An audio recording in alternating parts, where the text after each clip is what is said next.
Families fighting for police reform here in Georgia are dealing with a setback. 4 bills up for consideration never even made it to the House floor for a vote.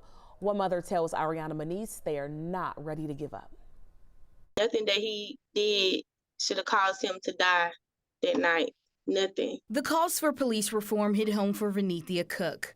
A Cobb County officer shot her 17-year-old son, Vincent Truitt, as he ran after him during a chase in July of 2020. Unfortunately, my son himself didn't understand why he was shot in his back, not once, but twice. Police say Truitt brandished a weapon and they found a gun close to where he fell when he was shot. The family maintains body cam video never showed Truitt point anything at the officer, but a grand jury ruled the shooting was justified. Because of her son's story, Cook and other Georgia families whose loved ones were killed by law enforcement want to see police reform bills move through the Georgia legislature. But this session, they failed to advance. It's just like a slap in the face, like they don't care. 4 police accountability bills were up for consideration with provisions that would require body cams and remove qualified immunity for law enforcement.